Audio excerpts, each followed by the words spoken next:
Just make sure she doesn't slow us down. We need real overwatch on this one, not some PR snapshot.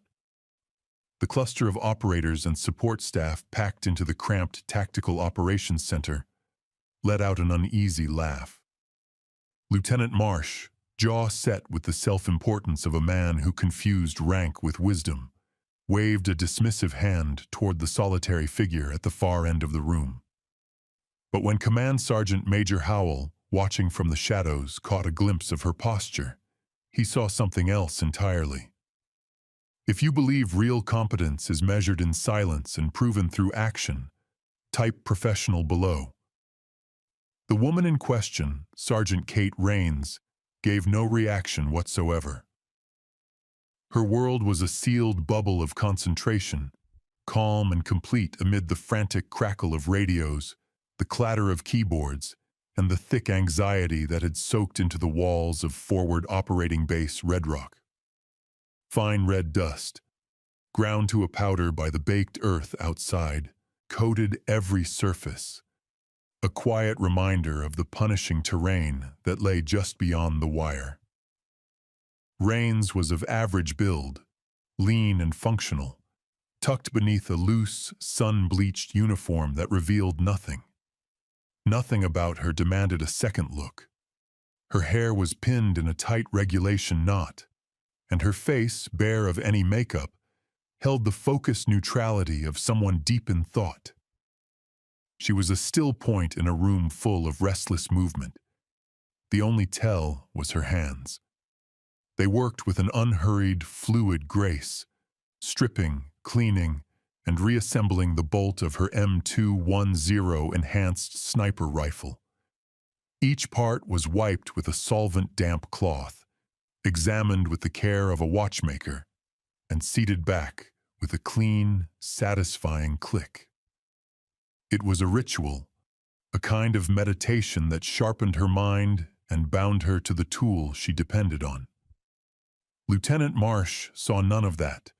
He saw a female sergeant in a role he believed belonged to men shaped by loud, aggressive masculinity. He read her silence as timidity. He read her careful movements as hesitation. His assumptions were a fortress built on prejudice, and from its walls he passed judgment on everything he couldn't understand. "Sergeant," he snapped, his voice cutting through the low murmur of the TOC. Rains paused her work, hands resting on the cool steel of the receiver. She turned her head slowly, her gaze level and unsettlingly composed. She didn't speak. She simply waited. "Scout Team Viper is heading into Harrow Pass," Marsh continued, crossing toward her, boots thudding on the plywood floor. "Their job is to recon enemy positions ahead of the main push. Your job is to provide overwatch from Eagle's Eye. That's a 2,000-meter climb, and the engagement distances will be extreme. Think you can manage that?" The question was a calculated insult, dressed in the thin clothing of operational procedure, designed to provoke a defensive reaction he could then tear apart. The other soldiers in the room shifted uncomfortably. They knew Marsh. They knew his abrasive need to assert himself, especially when uncertainty crept in. Plenty of them had been on the wrong end of his outbursts. But this felt different. It was public, it was personal, and it was aimed at someone who had, until now, remained a complete enigma. They had seen her at the range, a silent figure drilling impossibly tight groupings into paper at distances that made experienced marksmen shake their heads. They had seen her in the mess hall, eating alone, taking in everything. They knew nothing about her, and that mystery made Marsh's open contempt all the more jarring.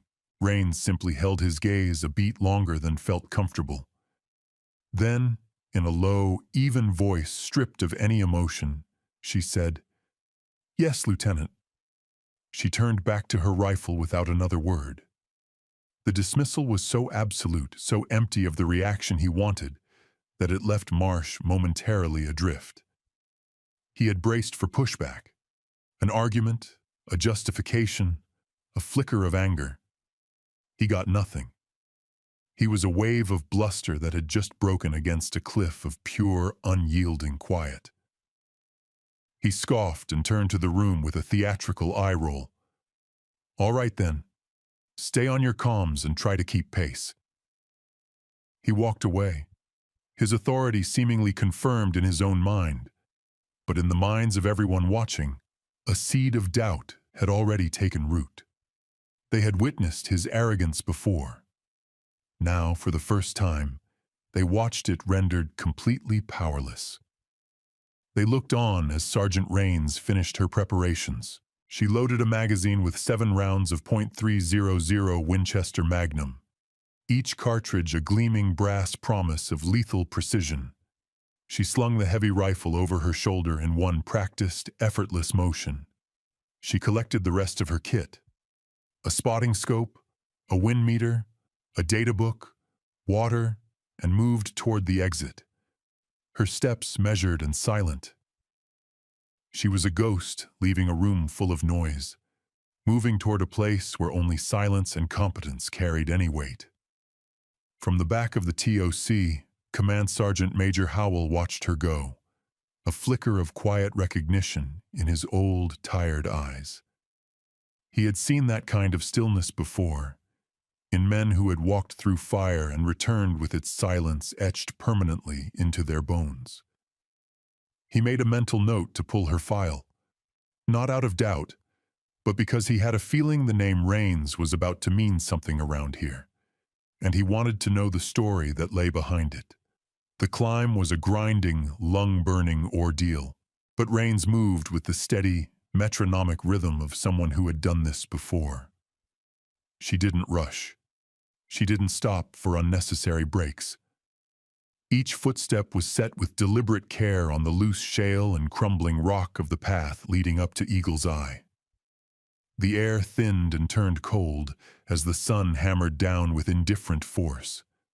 Below her, FOB Red Rock shrank to the size of a child's toy.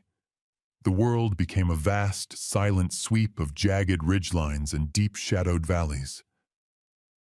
This was her terrain. The noise and posturing of the TOC dissolved into nothing, replaced by the whisper of wind and the steady meter of her own breathing. She wasn't just passing through this landscape. She was part of it. She understood its language, the way wind curled through ravines, the way heat haze shimmered and bent the air, the way long afternoon shadows could swallow an entire enemy platoon whole. Back in his air-conditioned tent, Lieutenant Marsh saw her as a small, slow-moving icon on a digital display, a subordinate to be managed. He did not see a predator settling into her hunting ground, her senses expanding to fill the vast emptiness around her. When she reached the summit, a compact, fortified ledge of rock and sandbags, she didn't pause to take in the view. She went straight to work. The rifle was mounted on its bipod, the stock settled firmly into the pocket of her shoulder. The spotting scope was positioned beside it. She held her kestrel wind meter aloft, reading the subtle shifts in velocity and direction. She opened her data book, a worn, leather-bound volume dense with handwritten calculations, charts, and diagrams, the accumulated record of thousands of hours of practice, a testament to a discipline that bordered on obsession. She was a scientist staging an experiment, an artist arranging her instruments. Every movement was precise, economical, and purposeful. Down in the valley, Viper team advanced cautiously through the narrow pass. 6 men, senses sharpened, scanning the high ground for any sign of a threat. Over the radio, their team leader's voice came in low and clipped. "Eagle's Eye, this is Viper 1. We're approaching checkpoint Alpha. You have eyes on?" Rains keyed her mic, her voice as calm as the mountain air. "Viper 1, this is Eagle's Eye. I have you. The pass is clear ahead 300 meters. Ridge to your east is quiet." Continuing to scan, back in the TOC, Marsh leaned back in his chair. a smug look on his face. See? Babysitting duty. Anyone could do this. He said it to no one in particular, but meant it for everyone. He was reinforcing his own narrative, talking himself back into confidence.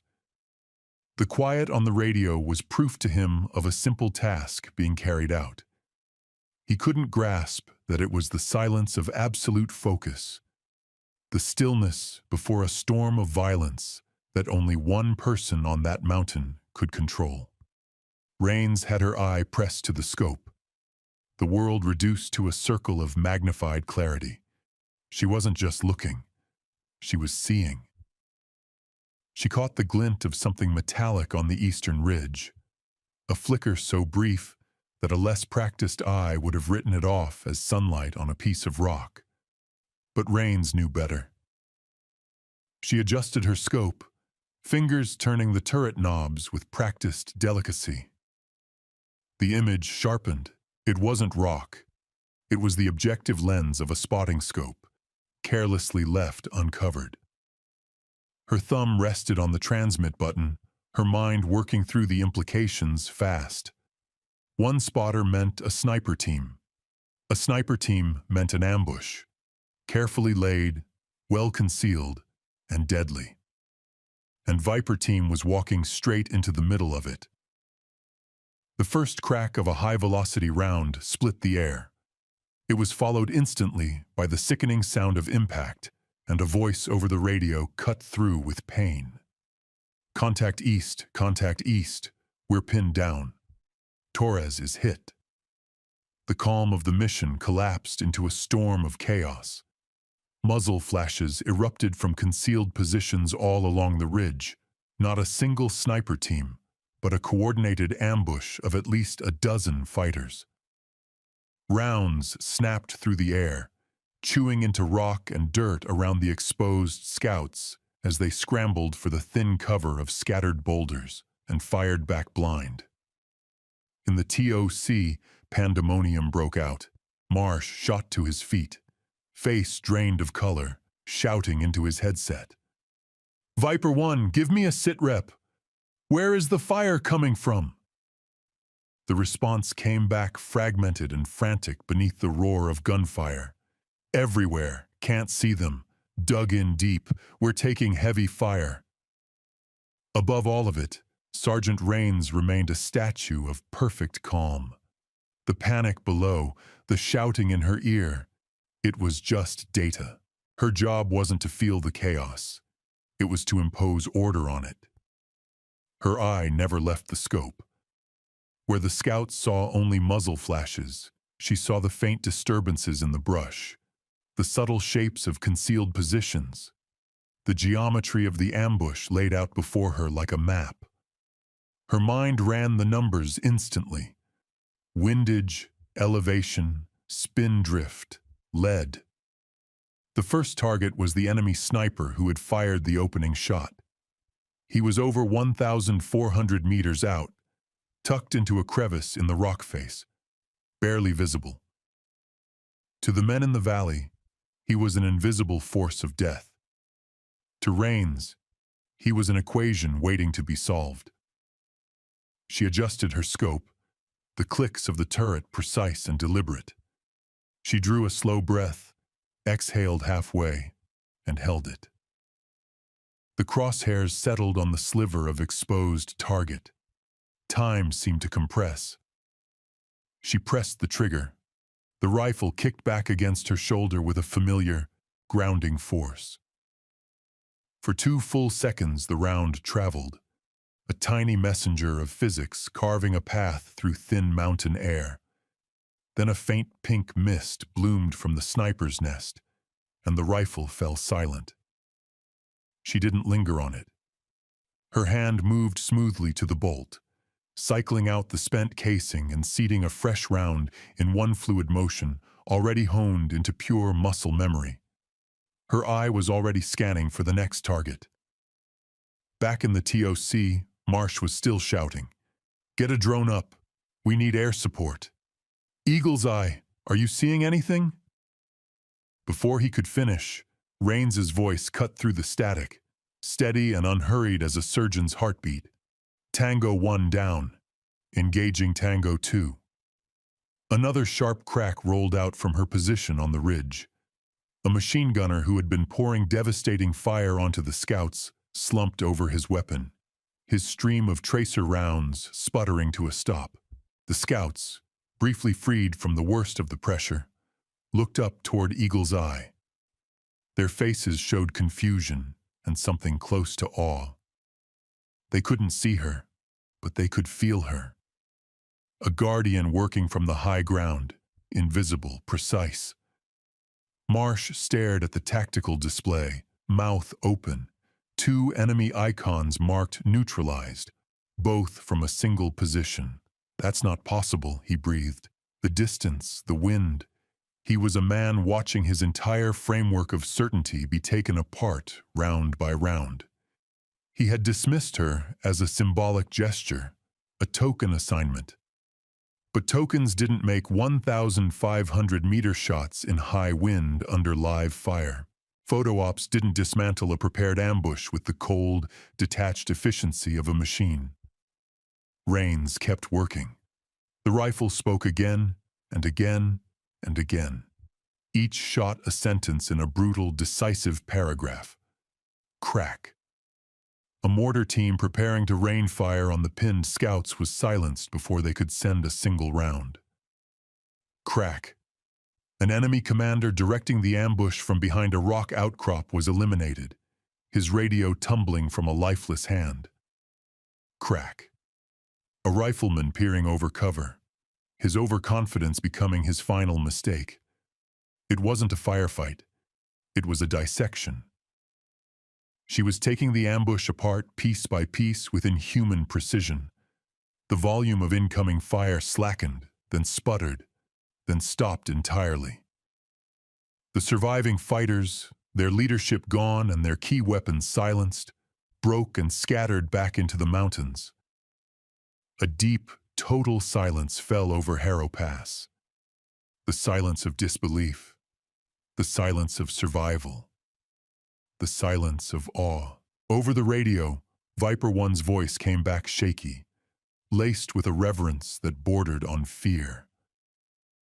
Eagle's Eye, Viper 1, threat is neutralized. I repeat, threat is neutralized. How? Who are you up there? Rains took one final long sweep through the scope, confirming no threats remained, watching the last of the enemy fighters vanish over the far ridge. Only then did she key the mic. Her reply was simple, technical, and entirely free of pride. Eagle's Eye, Viper 1, area is secure. Await instructions for medevac. In the TOC, the stunned silence was broken by the sound of a heavy boot stepping forward. Command Sergeant Major Howell moved out of the shadows and came to stand directly behind the still-frozen Lieutenant Marsh. He didn't look at the young officer. His eyes were fixed on the tactical map, on the single friendly icon marked Eagle's Eye. He lifted a spare headset and spoke into it. A low, measured rumble that pulled the attention of everyone in the room. Sergeant Rains, this is the battalion Sergeant Major. Good shooting. From 2,000 meters up the mountain, 2 words came back. Understood, Sergeant Major. Howell set the headset down and turned his gaze to Marsh. The lieutenant flinched like a man waking from a bad dream. The look in the old soldier's eyes carried no anger. It was something far heavier, disappointment, and the cold, quiet weight of a lesson about to be delivered. The air inside the Tactical Operations Center had gone thick with unspoken thoughts. The operators and analysts who had laughed at Marsh's comment earlier now sat fixed to their screens, faces carrying a mix of shock and deep respect. They had just watched a complex, well-laid ambush, one designed to wipe out the entire scout team, get methodically dismantled in under 2 minutes by a single rifle. It had felt less like combat and more like a demonstration, as though a grandmaster had sat down at a chessboard and dispatched a dozen amateurs without once looking strained. The silence held for a long moment, a vacuum where arrogance and assumption could no longer breathe. Marsh stood at the center of it. His face had gone the color of ash. The foundations of his worldview had given way. The easy prejudices he had carried so carelessly were now exposed as the hollow fallacies they had always been. He stared at the map, at the string of neutralized enemy icons, every one of them traced back to that single solitary position. It was a picture drawn in data points and GPS coordinates that screamed a truth he had refused to see. He had looked at her and seen a woman. He should have seen a weapon. He had heard silence. He should have recognized discipline. Command Sergeant Major Howell moved past him, his presence filling the room with an authority earned across 30 years of service in the world's most dangerous corners. He didn't raise his voice. He didn't need to. His quiet disappointment carried more weight than any outburst. He walked to the central command console and entered a personnel access code. A file appeared on the main screen, filling the dark room with pale blue light. At the top, in plain block letters, Rains, K.A. Below it, the data began to scroll. "Lieutenant," Howell said, his voice low and rough yet carrying to every corner of the room, "you asked whether Sergeant Rains could handle the mission. Let's look at her qualifications." He tapped a key. A list of schools and certifications appeared on screen. U.S. Army Sniper School, top graduate, Special Operations Target Interdiction, Distinguished Honor Graduate, High Angle Marksmanship School, Instructor Certified. The list continued. A roll of elite training programs that only the top 1% of soldiers ever attended, let alone excelled in. A murmur moved through the room. These weren't checkboxes. They were proof of a commitment to mastery that was almost beyond comprehension. Howell tapped another key. Her service record appeared. Unit, Asymmetric Warfare Group, Special Liaison. The deployment locations were redacted, replaced by classified code names that hinted at operations in theaters most people only encountered in fiction. Medals and commendations: Silver Star, Bronze Star with V for Valor, Third Award, Purple Heart, each one a story of courage written in blood, a chapter in a history she had never once mentioned. "That Silver Star, Lieutenant," Howell said, his voice dropping lower, becoming almost reverent. "She earned it in the Korangal Valley. A single-shot engagement at 2,140 meters. It was a hostage rescue. She took out the sentry holding the detonator without the hostage even knowing anyone was there. The school still uses it as a case study. Considered an impossible shot. Marsh could only stare, his throat dry. The woman he had publicly mocked as a symbolic gesture was a living legend, a ghost who had moved among them, her real nature concealed behind a layer of quiet humility. A wave of shame hit him so hard it was almost physical. His petty jibes, his public condescension. It was like a child throwing pebbles at a mountain, entirely blind to its scale. Howell wasn't finished.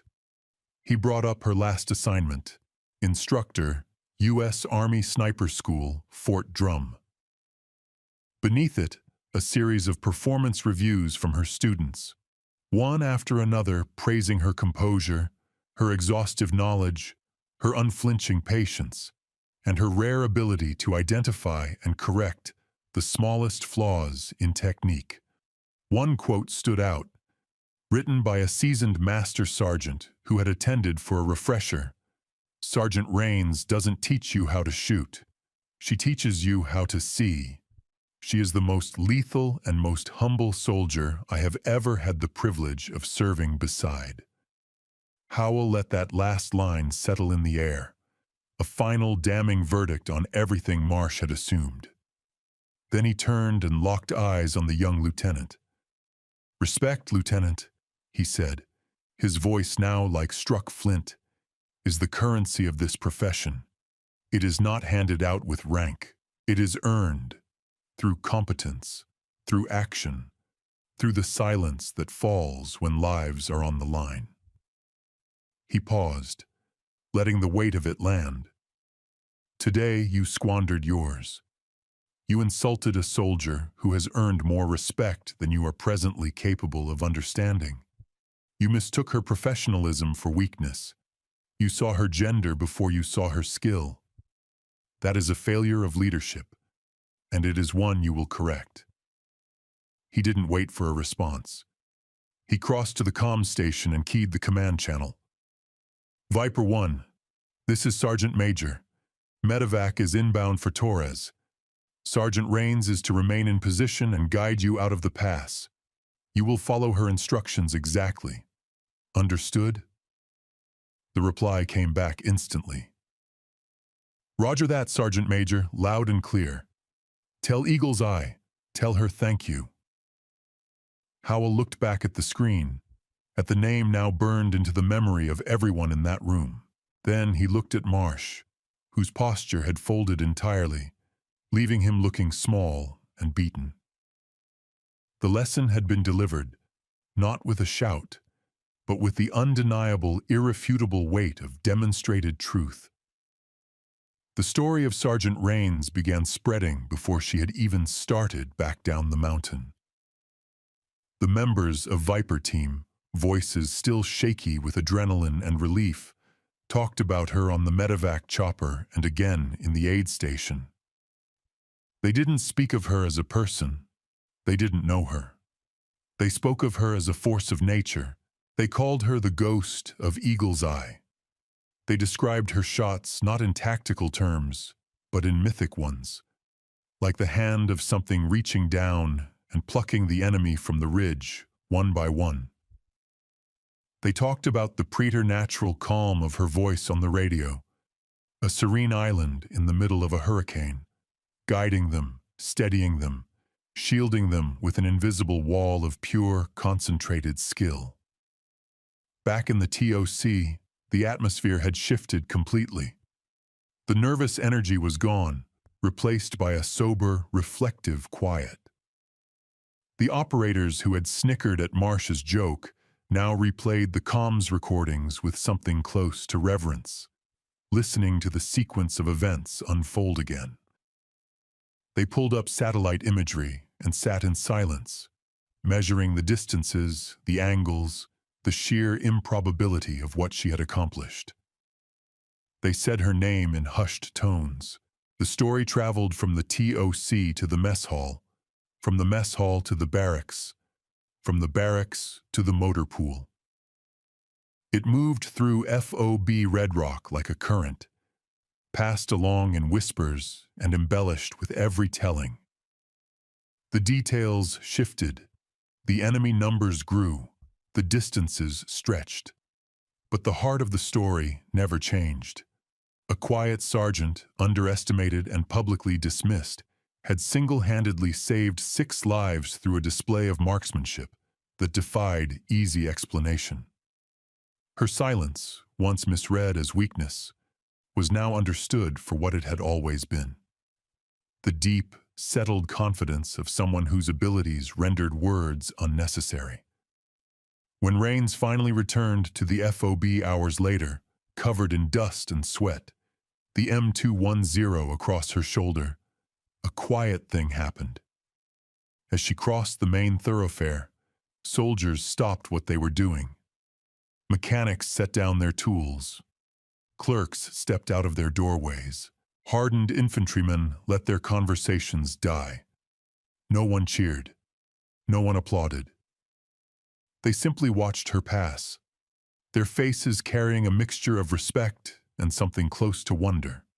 A silent, rolling tribute, a spontaneous acknowledgement of the professional moving through their midst. She, for her part, appeared entirely unaware of it. Her eyes stayed forward, Her expression never changed. She walked directly to the armory to clean and secure her weapon. Her first concern, as always, the maintenance of her tools, not the recognition of her peers. The most significant moment, though, came later that evening. Lieutenant Marsh found her at the small makeshift range at the edge of the base, where she was carefully logging the day's engagement data into her field notebook. He approached slowly, haltingly, a man stripped of his armor. He stood before her for a full minute, struggling to find a way to begin. Rains didn't look up from the page, but her pen stopped moving. She was waiting. "Sergeant," Marsh started, his voice barely above a whisper. "I was wrong. What I said back in the TOC, it was unprofessional and it was inexcusable. There's no defense for my ignorance. I formed a judgment before I knew anything about you, and I let my own ego take priority over the mission and the welfare of my soldiers. What you did today, you saved them. You saved all of them." He finally met her eyes, and for the first time she saw in him not an arrogant officer, but a humbled man. "I'm sorry," he said, the words clearly costing him something real. "And I am in your debt." Rains closed her notebook. She studied him with the same analytical calm she brought to everything, reading the shame, and more importantly, seeing the comprehension behind it. He wasn't apologizing because someone had ordered him to. He was apologizing because he had finally understood what he'd gotten wrong. She gave a single brief nod. "Apology accepted, Lieutenant." Then she offered him something small, a fragment of professional advice, a quiet gesture of respect that was also, in its own way, a final assertion of where the authority in this exchange actually resided. The wind in that pass shifts after midday. It creates a vertical updraft along the east ridge. You have to aim low, not high. Remember that for your next recon.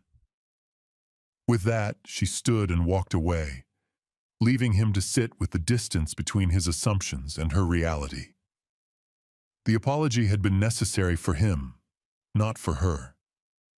Her vindication hadn't arrived in his words. It had been written across the mountain in spent brass and silence. Her worth had never been defined by his opinion of her. It never needed to be. She required no validation beyond the clean completion of her duty. The story didn't end there. In the weeks that followed, the culture of FOB Red Rock began to quietly shift. The incident became a reference point, a cautionary lesson passed along to new arrivals. The phrase, "don't pull." A Marsh became shorthand for snapping to judgment based on surface appearance. The position she had fired from was no longer just Eagle's Eye. It became known informally as Rains's Ledge. The spent .300 Winchester Magnum casings she had ejected became coveted objects. The scouts of Viper Team had collected them, and each man carried one, a small brass talisman, to remind them of the day a ghost on the mountain had handed them back their lives. Lieutenant Marsh, to his considerable credit, embraced his humbling and let it reshape him. He became a better officer. He learned to listen. He learned to observe. He learned to recognize the quiet competence of the soldiers under his command, regardless of gender, rank, or manner. He was often the one who told her story to incoming lieutenants, who arrived with swagger and untested certainty, using his own failure as the sharpest teaching tool he had. "I stood across from one of the most capable soldiers on this continent," he would say, his voice carrying the weight of a memory that had never fully left him, and all I registered was a woman. "I nearly got 6 people killed because I trusted my eyes instead of engaging my head. Never make that mistake. The quietest person in the room is often the one you should be listening to most carefully." Sergeant Rains, meanwhile, remained exactly who she had always been, She deflected any attempts at praise with a flat, "just doing my job."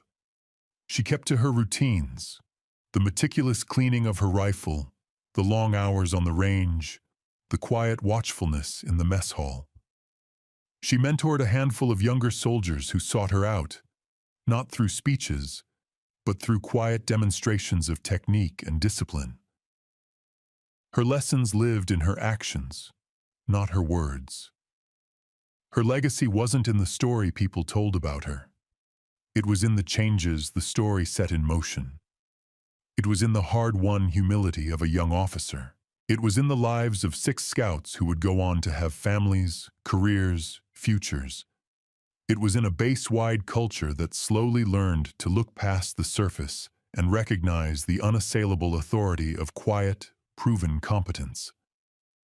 She was a living embodiment of a simple professional truth. Your reputation is what people say about you when you're not in the room. And in the rooms of FOB Red Rock, they spoke of Sergeant Kate Rains with nothing short of reverence. Years passed. FOB Red Rock was eventually decommissioned, its sandbags and plywood reclaimed by the dust of the valley. The soldiers who had served there scattered to posts across the globe. But the story of Rains's ledge endured. It became institutional folklore, a near mythical tale told to trainees at sniper school and to young officers at leadership courses. The details grew in the retelling, but the central truth at its core never moved. A quiet professional, judged and dismissed at a glance, had proven through undeniable skill that true worth is silent, and respect is earned in the crucible of action. The legacy wasn't a plaque or a ceremony. It was a change in how people thought. It was a seed of doubt planted in the minds of the confident, a quiet question that now preceded every snap judgment. Could this be another Rains? It was a lesson that settled into the institutional memory of the Army and stayed there, a permanent reminder that the most formidable soldiers are often the ones you never see coming. Captain Marsh, as he was now known, stood on a windswept training range at Fort Drum, facing a group of fresh second lieutenants, their uniforms still creased and their heads still full of theory. He gestured toward the distant targets shimmering in the heat. "Out there," he said, his voice quiet and even, "your assumptions can kill you. They can kill the soldiers who are counting on you. The greatest danger on the battlefield isn't the enemy you can see. It's the prejudice you're carrying inside." He let his gaze move across their young, attentive faces. "Let me tell you about a sergeant I once knew. Her name was Kate Rains, and he told it. He told it with the raw, unsparing honesty of a man who had been permanently changed by the experience, sparing himself nothing. His arrogance, his ignorance, laid out plainly and without excuse. He described the shots, the chilling stillness of her voice, the deep shame of his own misjudgment. The lieutenants listened without moving. It was a story more powerful than any field manual, a lesson in leadership and humility that would stay with them long after the course was over. They understood that competence takes many forms, and that silence is not an absence of strength, but often its deepest expression. The true legacy of Sergeant Kate Rains wasn't what she accomplished on that mountain. It was everything that kept happening because of it. It was the countless lives preserved not by her rifle, but by the lessons she taught without ever intending to. It was the officers who learned to listen, the NCOs who learned to trust their people, and the slow, quiet institutional shift away from volume and posturing toward the steady dignity of the true professional. Real strength isn't measured in how loud your voice carries. It's measured in how precise your actions are. Real honor isn't in the rank on your collar. It's in the respect you earn from the people you lead. And a real legacy isn't a story that closes. It's one that moves others to begin their own. For more stories where quiet competence triumphs over ignorant arrogance, and where silent professionalism defines what a person is worth, subscribe to Old Bill's Tales.